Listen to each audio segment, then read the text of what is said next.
Directly south of New Orleans, across the Gulf of Mexico, is the tiny Central American nation of El Salvador. It's a beautiful place, lush and studded with majestic dormant volcanoes. It could be a mecca for tourism and investment, like its neighbor Costa Rica, but it's not. Together, I believe we can weaken this violent, dangerous gang that is threatening your country and our country. Instead, El Salvador is one of the most dangerous places in the world, with a murder rate higher than Iraq.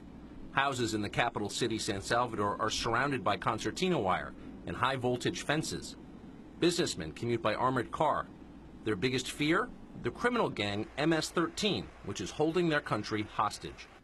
In the past 10 days, half a dozen police officers have been murdered by MS-13. That's an enormous number in a country of just 6 million. Officials say they expect more killings. So you have lost 6 police officers in 10 days. Oficiales de policía en 10 días. Sí, efectivamente. Yes, that's right.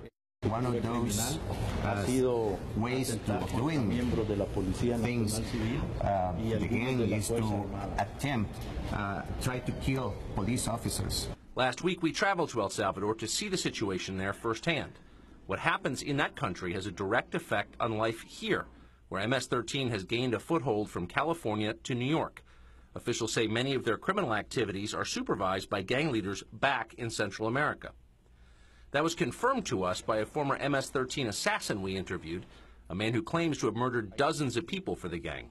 He told us how easy it is for gang members to sneak into the United States through Mexico, aided by weak border controls and unenforced immigration laws. So after he crosses Mexico, the homeboys, the MS-13 homeboys in the United States, they will wait for him at a certain point. They will pay people to bring him over, and they will come and pick him up.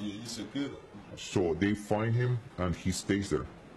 Later, we visited a detention center in San Salvador where suspected MS-13 members are being held before trial.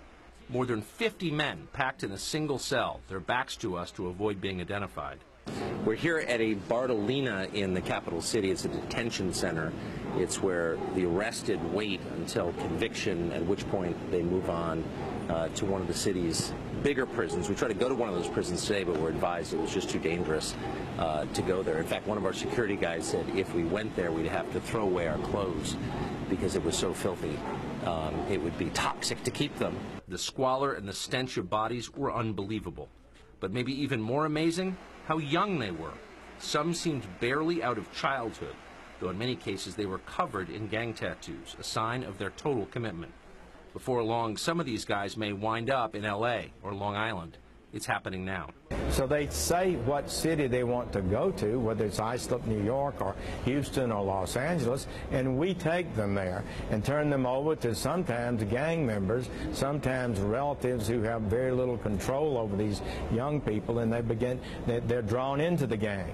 All week, we'll be bringing you dispatches from our reporting in El Salvador because MS-13 isn't just their problem anymore.